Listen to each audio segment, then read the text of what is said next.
Vous êtes-vous déjà demandé pourquoi, malgré tous vos efforts, il est parfois si difficile de résister à certaines envies alimentaires ou même difficile de perdre du poids? Eh bien, la réponse pourrait bien se cacher dans vos hormones. Dans cette vidéo, on va plonger dans le rôle crucial que jouent ces hormones dans votre comportement alimentaire. Croyez-moi, ce que vous allez découvrir pourrait bien transformer votre façon d'aborder la minceur en vous aidant à mieux comprendre comment votre corps fonctionne et surtout à le laisser vous guider. Pour commencer, parlons des hormones les plus importantes qui influencent notre comportement alimentaire. La gréline et la leptine sont souvent au cœur des discussions. La gréline est connue comme l'hormone de la faim. Elle est produite lorsque notre estomac est vide. Elle stimule notre appétit.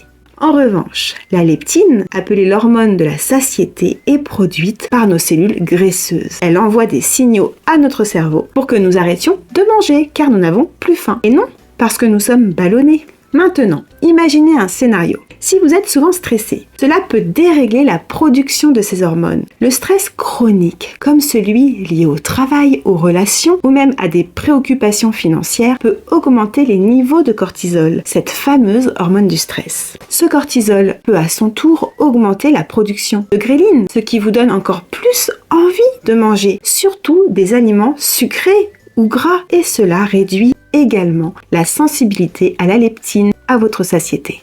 Maintenant, examinons quelques stress courants qui contribuent à ces déséquilibres hormonaux. Tout d'abord, les émotions refoulées. Quand on ne veut pas ressentir nos émotions, on passe inévitablement dans des états de stress et le niveau de cortisol se trouve augmenté et le dérèglement commence. Deuxième chose, le manque de sommeil. Une mauvaise qualité de sommeil perturbe la production de leptine et de gréline, vous faisant ressentir plus de faim durant la journée. Troisième chose, une alimentation déséquilibrée. Consommer trop de sucre et de glucides raffinés affecte votre équilibre hormonal. Le stress nous conduit à mal manger de toute manière. Quatrième chose, le manque d'activité physique. Un mode de vie sédentaire peut également affecter vos hormones, rendant plus difficile la relation à votre corps, à votre silhouette. Alors, comment pouvez-vous réguler ces hormones et améliorer votre comportement alimentaire? En venant travailler avant tout sur vos émotions, sur vos états de stress, puisque ce sont eux qui déséquilibrent vos hormones et donc votre comportement alimentaire. Concrètement, comment faire? Découvrez curieusement mon programme « Je